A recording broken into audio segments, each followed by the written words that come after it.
Bonjour, bienvenue. Je suis au salon de l'hypersanté, de la longévité à Paris, le premier. Et je rencontre Valérie Orsoni, qui est une bio-hackeuse expérimentée, de plus de 30 ans. Depuis 28 ans précisément. 28 ans, elle a 56 ans aujourd'hui, joyeux anniversaire, et elle sort son 56e livre. Un Alors par dis an. donc, félicitations pour ton Merci. travail, parce que c'est un sacré engagement. Écrire 56 livres et qu'ils sortent à 56 ans, c'est un beau signe. Sur la nutrition, je crois, ton Nutrition. dernier Le livre. dernier s'appelle Mangez mal et vivez mieux. Voilà. Tout un programme. Donc rayonnante, sociable, donc voilà, profitons-en, elle a beaucoup d'expérience. Valérie, qu'est-ce qui t'a amené finalement à t'engager, parce que là c'est un mode de vie et une consécration, à la longévité, le biohacking? Pourquoi Pourquoi? Alors, je suis née avec des conditions, on va dire, plutôt sérieuses, arthrite juvénile, épilepsie, stéatose sévère. Enfin, j'ai des choses qui sont absolument dingues qu'on a en général plus tard, notamment la stéatose. C'est une maladie quand même, le foie gras, qui est souvent associée soit à une grande consommation de sucre, soit de l'alcool et ou de la sédentarité. Moi, j'avais 5 ans, donc voilà, pas de bol. C'est très rare. Sourde de l'oreille gauche. Enfin, j'ai eu plein de soucis dans ma vie. Et jusqu'à mes 28 ans, j'écoutais la médecine conventionnelle qui me disait, en gros, prenez des anti-inflammatoires, et puis c'est comme ça, en gros. Et c'est quand j'ai eu 28 ans que je suis tombée sur des études sur la vitamine C. Alors, ça fait rire tout le monde parce qu'à l'époque, dire je vais prendre 1 gramme par jour de vitamine C, les gens me regardaient, oh my god, tu vas t'abîmer le foie, les reins, etc. Et ça venait souvent des gens qui boivent de l'alcool le week-end, ça. J'ai envie de dire, je pense qu'avec ta petite bière du week-end, tu t'abîmes plus les reins ou le foie plutôt que moi. Bref, j'ai commencé en 98, et puis quand j'ai vu les résultats au niveau anti-inflammatoire de cette petite vitamine C, je pense que ça a été le début. Ça a été la boîte de Pandore dans le bon sens. Quel âge avais-tu? 28 ans. Donc c'est à partir de 28 ans, donc tu as trimballé des problèmes de santé pendant jusqu'à presque 28 30 ans. Hein. Ouais, voilà. Ok. Donc ça veut dire déjà, ça donne l'espoir, ça veut dire qu'il n'est jamais trop tard. Ouais. Et aujourd'hui, juste pour faire court, je n'ai plus d'arthrite du tout. J'ai juste si vous voulez voir, j'ai encore un doigt tordu, là celui-là, j'arriverai jamais à le fixer, mais je n'ai plus mal, je peux faire des pompes, j'ai monté 44 montagnes de plus de 4000 mètres en 8 ans, j'ai skié jusqu'au pôle sud, j'ai 0 douleur. Donc ça, c'est monstrueux pour moi et pour toutes les personnes qui souffrent de savoir qu'il y a de l'espoir. Alors, je ne vends pas de solution miracle ou quoi que ce soit. Donnez-moi 99 € et je vous vends une miracle. Non, c'est un style de vie. Hein. On n'arrive pas avec une pilule magique à sauver tout ça. Mais aussi, par exemple, la stéatose. Aujourd'hui, j'ai un foie tout neuf. Si on me fait une échographie, j'ai le foie de quelqu'un sain. Les marqueurs hépatiques sont parfaits aussi. Est-ce que je peux te permettre de donner ton âge d'aujourd'hui? Tu viens de le dire. Ah il oui, l'a déjà dit. Excusez-moi, j'ai déjà oublié. J'ai des problèmes cognitifs. On va travailler ensemble. Tu vas me dire de quoi je manque. Donc à 56 ans, tu as un foie sain. J'ai un foie sain. C'est rigolo, foie sain, c'est rigolo.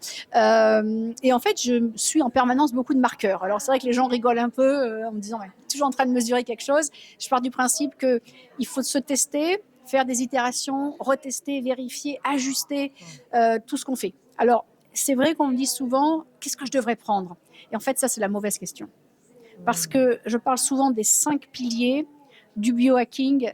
Les 4 premiers ne sont pas, comment on dit, oubliables, je ne trouve pas le mot, ne sont pas optionnels. Non, ils ne sont pas optionnels. C'est-à-dire qu'il faut d'abord bien manger, gérer son sommeil, bouger tous les jours, gérer son stress et tout ce qui est vie sociale. Et enfin, quand on fait tout ça bien, on peut rajouter des modalités plus importantes, notamment les suppléments.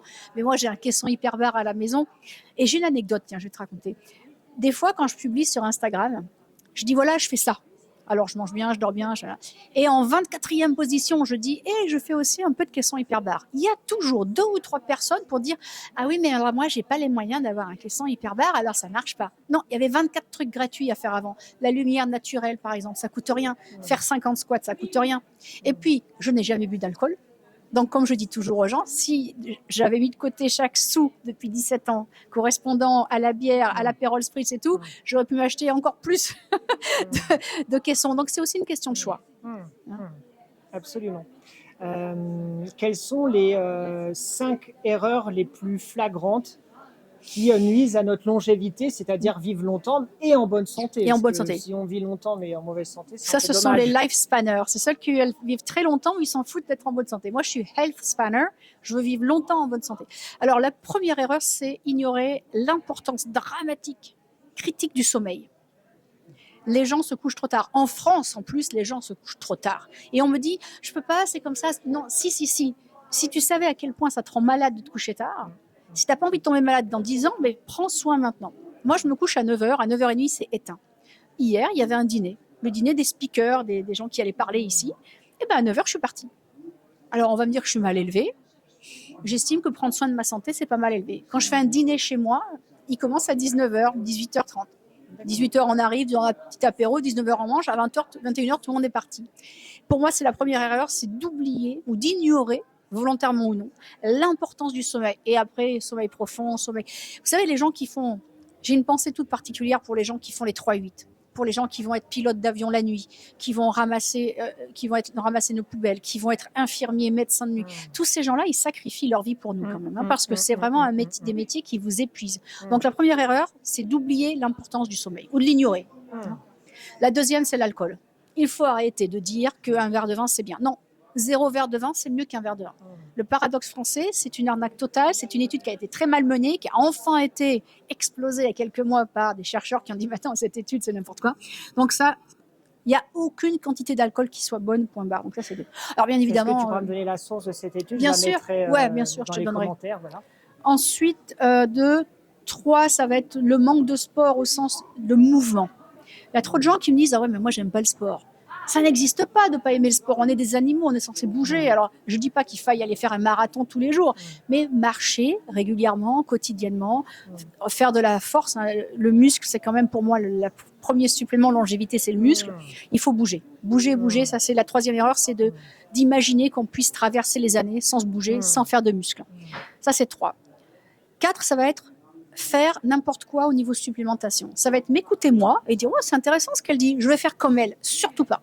Il faut se faire doser, il faut faire analyser et ensuite voir ce qu'il faut prendre.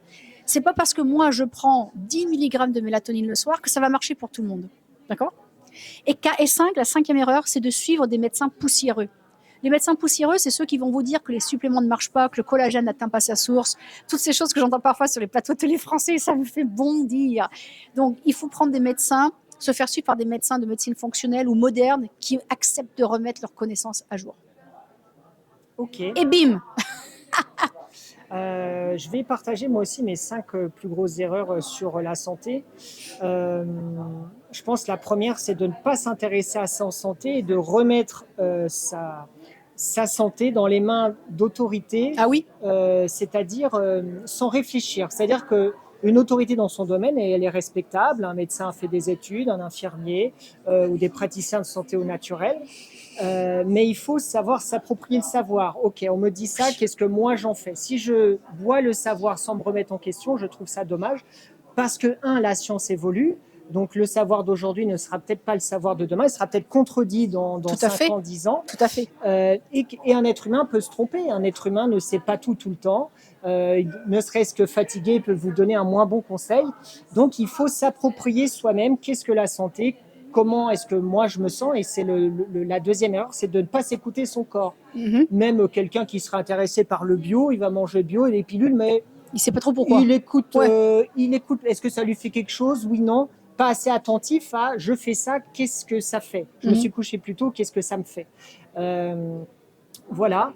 Ensuite, juste, je rebondis sur ton premier point. Ce qui est important aussi, qui est aussi, alors la 6e erreur, on dira, c'est de ne pas y penser. Il y a beaucoup de gens qui sont un peu en autopilote, métro, boulot, dodo. Et tant que ça tient le coup, c'est bon. Et tout à coup, tout s'effondre. Donc, c'est aussi prendre le temps de prendre du recul. Et je ne veux pas l'excuse de « j'ai pas le temps ». On a le temps d'aller sur TikTok, de regarder une série sur Netflix ou toutes ces bêtises. On a le temps de prendre 5 minutes pour analyser sa vie et se dire 2 secondes, qu'est-ce que je peux faire pour aller mieux?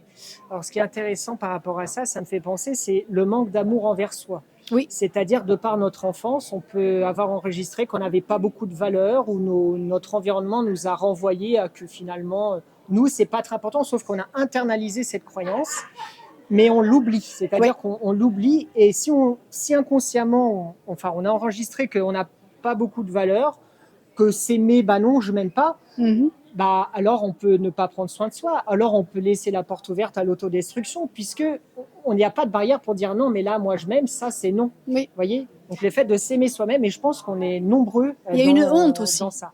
Il y a une honte sociale, je trouve, à se penser à soi. Souvent, on va recevoir des critiques du genre soit c'est égoïste, égocentrique, ou la planète va mal et toi, tu t'occupes de toi. Et moi, ce que je réponds à ça, c'est qu'on ne peut aimer les autres que si on s'aime soi-même. Et pour s'aimer soi-même, il faut aussi être en bonne santé. Donc, pour rentrer dans le cercle vertueux, c'est ce que tu dis, il faut Ouais, aussi absolument. dire moi d'abord et après toi. Et d'ailleurs, dans les avions, c'est ce qu'on nous dit toujours. Hein. Vous mettez d'abord votre masque et vous mettez celui d'après, celui du voisin après. Il faut d'abord se sauver pour aider les autres. Ouais, super important. Bah, effectivement, l'activité physique et le sommeil ultra prouvé scientifiquement. Enfin, voilà, je veux dire, moi parfois je suis fatiguée, je vais quand même au sport et après je ne suis plus fatiguée, je suis en forme, c'est choquant. Ah oui, c'est clair. C'est choquant, plus efficace qu'une sieste. Les hormones du bonheur. C'est fou. Et je pense que c'est la santé émotionnelle et mentale. Quelles émotions je vis le plus souvent? Est-ce que je réprime mes émotions? Est-ce que je les écoute pas? Donc ça, c'est une grande violence aussi. Est-ce que je me dissocie? Donc on est aussi des êtres émotionnels. Est-ce que je suis heureux aujourd'hui? Est-ce que je suis joyeux, enthousiaste? Est-ce que j'ai du courage? Cultiver le bonheur. Cultiver le bonheur, c'est une décision. Ma santé émotionnelle et ma santé mentale. Est-ce que je rumine trop de pensées négatives, trop de croyances négatives à propos du monde? Qu'est-ce que je choisis de regarder dans le réel? Ne regardez pas les news. Ne les regardez que 2 fois par semaine et avant midi. C'est atroce de regarder les news tous les soirs. Qu'est-ce que vous pouvez faire contre une guerre en Iran aujourd'hui? Vous n'avez aucun pouvoir. En revanche, regardez ces news à 20h le soir avant d'aller vous coucher. Je vous dis même pas ce que vous êtes dans l'esprit.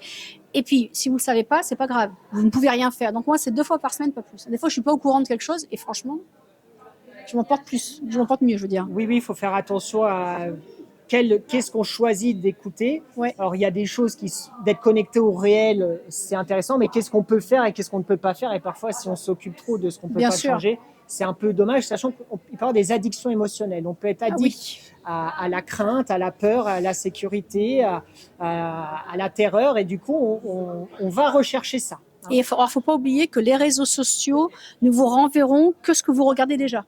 S'ils voient que vous passez du temps à regarder des vidéos qui peuvent générer une crainte chez vous, notamment en ce moment on voit pas mal de passer de vidéos sur tout ce qui est immigration, guerre et autres. Si vous ne regardez que ça, Instagram et Facebook ne vont vous montrer que ça. Donc vous restez dans cette bulle de confirmation que tout va mal, et alors là c'est très difficile d'avoir le moral. Concernant ta santé a commencé finalement à se transformer autour de 28 ans. Oui. J'ai jamais été en si bonne santé qu'aujourd'hui. Hein. Ouais, bah ça se voit. Franchement, tu as un regard incroyable. Quelle autre chose tu as commencé à pratiquer à partir de 28 ans? Parce qu'il y a tu nous parles de la vitamine C. Est-ce que c'est une vitamine C naturelle ou de synthèse? Synthèse, j'ai rien contre la synthèse quand elle est bien faite. Liposomale, très rapidement, ça n'existait pas, mais dès que j'ai eu de la liposomale, j'ai pris. Tout ce qui est méditation, j'y arrivais pas jusqu'à ce que je rencontre Howard Martin qui a créé HeartMath, le premier institut qui travaillait vraiment sur la cohérence cardiaque. Donc j'ai très vite intégré ce genre d'approche, ça m'a vraiment changé la vie, le sport. Et je pratique ce que j'appelle le positivisme forcené. C'est-à-dire que je me force à penser que tout va bien, même si tout va mal. Alors, j'ai des amis psy très connus qui ont écrit des livres sur le sujet. Ils me disent, c'est pas bien, il faut arriver à comprendre. Vous êtes trop compliqué. Moi, je me dis, quand quelque chose va mal pour moi, je pense aux femmes afghanes. Je me dis, tu te rends compte? Je suis née ici. J'ai le droit de faire ce que je veux. Je peux porter une robe comme ça sexy. Je peux me mettre en bikini dans la rue. Je peux lire, je peux parler avec des amis, je peux m'instruire. Je ne peux pas aujourd'hui accepter d'être au fond de ma vie parce que quelque chose va mal alors que ces femmes vivent un enfer. Donc c'est souvent, je relativise beaucoup et j'ai beaucoup d'amis qui me critiquent en me disant que c'est pas une bonne façon de faire. Honnêtement, je m'en fous, ça marche pour moi. Ok, donc ça ne te met pas dans du déni de ne pas voir des problèmes, tu affrontes quand même les défis que la vie te propose. Oui, je les affronte, mais je leur laisse pas prendre Déjà, je les refuse au sens où je refuse que ça va me rabaisser. D'accord, ouais. Je me dis, il y a un problème, je l'explose et j'avance. C'est mon côté un peu pitbull corse. J'estime que personne ne peut me faire penser moins bien de moi que moi-même. Et c'est vrai que les gens me disent tout le temps, mais tu repousses tout. Et c'est vrai qu'il peut m'arriver plein de trucs dingues. Je les refuse. Et peut-être que ce n'est pas la bonne solution pour les autres, mais pour moi, ça marche très bien. Mais tu les refuses, enfin tu les traites, enfin tu t'arrives à Pas refuser toujours. une épreuve. Des fois, je peux ne pas traiter un problème que je vais D'accord. estimer ne pas être à mon niveau. Alors, c'est un peu arrogant de le dire, mais de dire, tu ne veux pas passer de temps là-dessus, alors que j'ai le monde à croquer à belles dents, comme dirait Jacques Brel. Donc, il y a des problèmes. Alors, des fois, les gens se créent des problèmes. L'être Ouais, humain bah oui. ayant horreur du vide, ils vont se créer des Bah problèmes. oui, oui. Donc, c'est vrai que souvent, je me dis, attends, est-ce que c'est vraiment un problème? Hmm. Et peut-être que ce n'en est pas un. Hmm. Et si c'en est un, peut-être qu'on peut le résoudre comme ça. Et passer du temps sur un truc plus constructif. Ouais, c'est ça, la focalisation de l'attention et Voilà. refuser de commencer à cogiter, nourrir, Gamberger. gamberger, ouais. Moi, j'ai des gens, il Excellent. leur arrive des trucs pas graves. Enfin, alors, chacun voit midi à son. C'est Comment ça. dire comment on dit Midi à sa porte. On dit à sa porte. J'allais dire à son horloge, c'est pareil. Je vois des personnes qui ont un problème qui, pour eux, est énorme, mais pour moi, ne l'est pas. Je ne les juge pas parce que, comme on dit en anglais, c'est peut-être une tempête dans une tasse, mais c'est ma tasse de thé.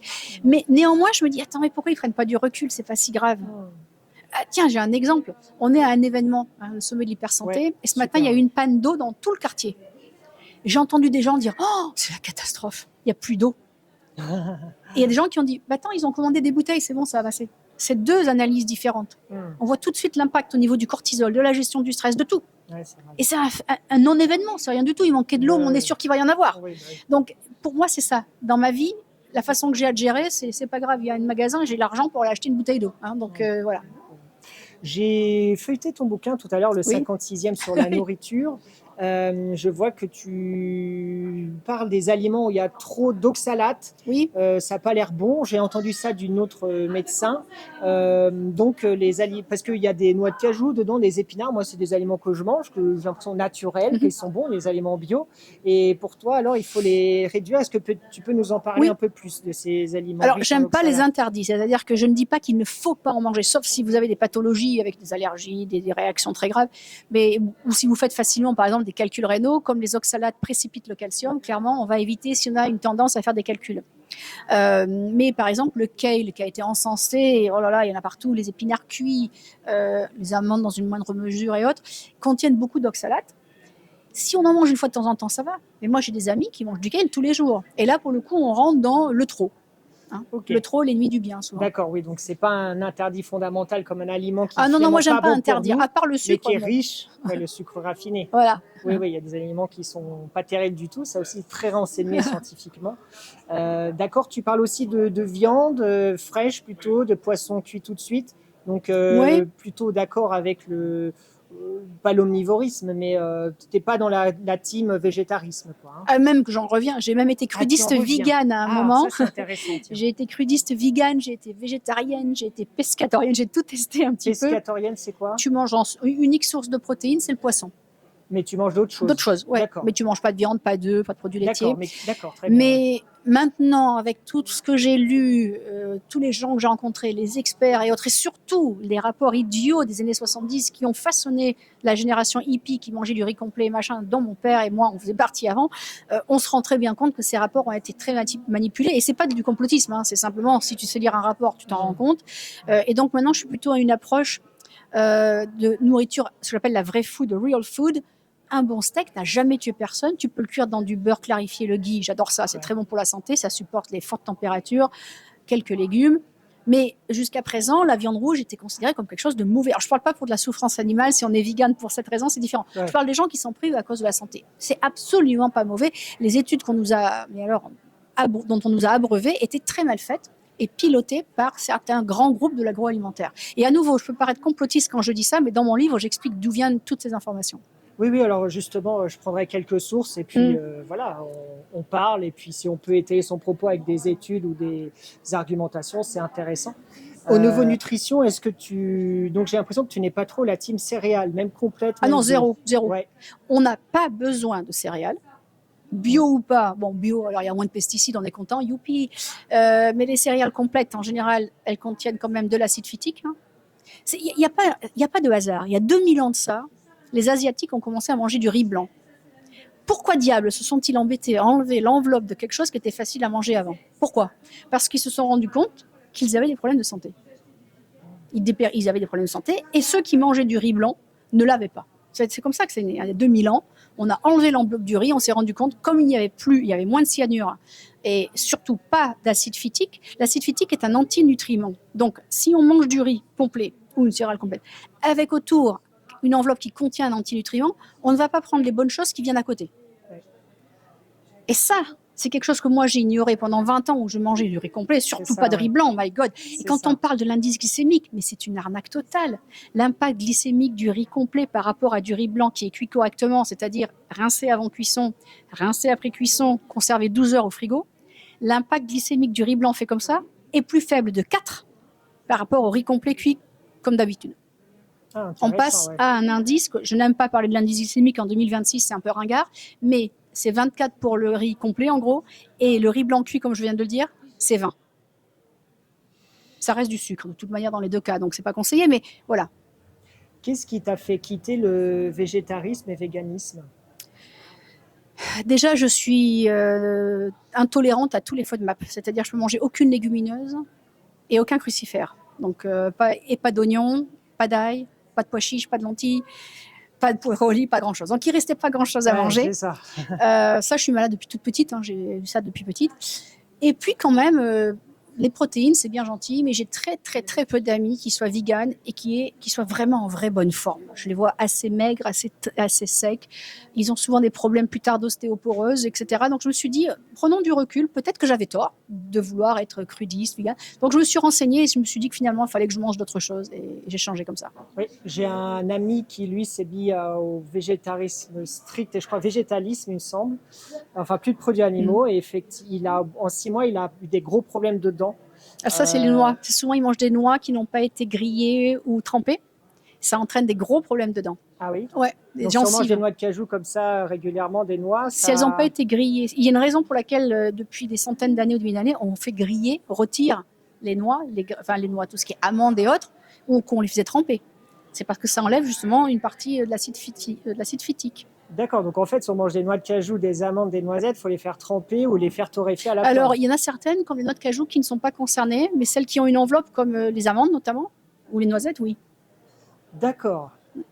Ouais, c'est intéressant, parce qu'on peut dire, je mange bio, je mange des noisettes, des céréales complètes, mais vous voyez, la science évolue, puisque tu t'es basé, je suppose, sur des travaux scientifiques. Oui, puis les plus récents, mais les crudistes ont souvent ça. Les crudistes qui deviennent crudivores du jour au lendemain ont souvent des problèmes de gencives massifs, parce qu'ils mangent beaucoup de noix crues, ou fraîches, on dit en français.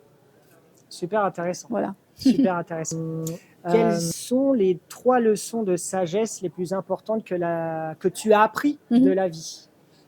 Moi, je refuse les diagnostics négatifs. Donc ça, c'est mon premier... Je ne sais pas si c'est de la sagesse, mais je refuse qu'on me dise ce que vous avez est irréversible. Je le refuse, mais vraiment de manière assez violente. 2, le positivisme forcené. Je le pratique au quotidien. Et 3, matin et soir, je fais de la cohérence cardiaque avec des affirmations positives. Et je visualise que j'inspire le bonheur, l'énergie, le pouvoir, les bonnes nouvelles, et que j'expire par la plante des pieds le négatif. Et je le visualise. Et tu le fais combien de minutes par jour ? 2 fois 5 minutes. 2 fois 5 minutes, c'est ton rituel quotidien ? Des fois, je fais plus, mais le minimum, c'est 5 minutes le matin et 5 minutes avant de me coucher. Ok, super. Donc tu as un compte Instagram, j'ai vu, qui est bien fourni. Tu partages régulièrement, je vois que sur Valérie Orsoni. Magnifique. Tu as parlé aussi de la bouteille à hydrogène. Oui. Enfin, je t'ai questionné tout à l'heure à ce sujet. Est-ce que sur TikTok, il y a donc c'est de l'eau hydrogénée. Donc on rajoute un atome d'hydrogène par molécule d'eau, en gros. Réputée antioxydante. J'en ai vu à 26 € sur TikTok. Donc c'est pipeau, ça paraît intéressant, mais Valérie a autre chose de mieux. Non, je vais vous dire, c'est très simple. Les trucs TikTok, Alibaba et autres, c'est pas possible pour 2 raisons. D'une part, la technologie coûte relativement cher pour faire de la bonne eau enrichie en hydrogène. Et d'autre part, ces bouteilles vont avoir un petit peu d'hydrogène dedans. Moi, j'ai une machine qui mesure. J'ai fait une vidéo sur Instagram où je partage ça en anglais, mais j'ai mesuré plein de bouteilles. Donc, tu peux regarder les TikTok. On est comme ça au niveau mesure. Mais le pire, c'est qu'une fois qu'on l'ouvre, en 3 minutes, tout est parti. Moi, celle que j'utilise, c'est le plus haut taux que j'ai trouvé en enrichissement d'hydrogène. Et surtout, elle reste 24 heures à 36 heures stable. Donc, c'est ça la différence. C'est exceptionnel. Voilà. Est-ce que les gens qui souffrent de problèmes articulaires, d'inflammation, de douleurs, quelles sont les premières choses qui te viennent à l'esprit ? Le sucre. Le sucre raffiné les sucres. Ou même le sucre des fruits? Ah non, alors les fruits alors, sont à part. Donc on va D'accord. dire tout ce qui est sucre raffiné, niet. Tout ce qui, en France, vous appelez les féculents, les pâtes, le pain, le riz, complet ou pas complet, on arrête. Les fruits, on va se limiter au B, surtout quand on a grande souffrance. Mais surtout, on va prendre 20 grammes de collagène par jour, 5 types ou 10 types. Il existe 28 types de collagène. Et j'entends les gens qui me parlent de collagène marin, mais je leur dis, mais pourquoi vous en prenez qu'un? Il y en a plein d'autres. Il y a 1, 2, 3, 5, 10, il y en a tellement. Il y en a 28. En France, on trouve 5, aux US 10, donc si vous trouvez 10, c'est encore mieux. C'est déjà un bon début. Et puis après, bien sûr, il faut les consulter, savoir pourquoi on a un problème, etc. Oui, bien sûr. Moi, je vais un peu plus loin, je m'injecte des peptides, le BPC 157, le TB 500, qui ont fait vraiment leur preuve pour les articulations. Je sais qu'en France, on est très opposés. Déjà, on ne trouve pas. On dit qu'on ne trouve pas d'études dessus, et c'est faux. Mais je pense que les pharma ne peuvent pas breveter ces 2 peptides que j'aime beaucoup. Autant le sémaglutide GLP-1, alors là, on a fait de l'Ozempic, ça rapporte des milliards, donc ça, on dit que c'est bien comme peptide, mais les autres marchent très bien pour les articulations. D'accord. Je rappelle juste que cette vidéo n'est pas un conseil médical. Je ne suis pas médecin, je ne donne aucun conseil médical, je partage mon expérience. C'est ça, c'est important de le préciser. Très bien. Eh bien, merci de ta générosité, de ta sympathie, parce que c'est vraiment ce que tu dégages dans ma perception des choses. Donc, c'est chouette. Et puis, voilà, si vous voulez aller plus loin, suivez Valérie sur les réseaux sociaux, vous aurez ci-dessous tout ce qu'il faut, et notamment sa bibliothèque Amazon, peut-être. Bibliothèque, et puis sinon, il y a un site qui est biohacker.fr, où là, je partage en permanence les rapports, les études, tout ce que je vois, que je trouve, je digère et je partage. C'est chouette. Et pour ma part, vous pouvez me retrouver en consultation de naturopathie et coaching de vie à Paris ou en visio. À bientôt. À bientôt.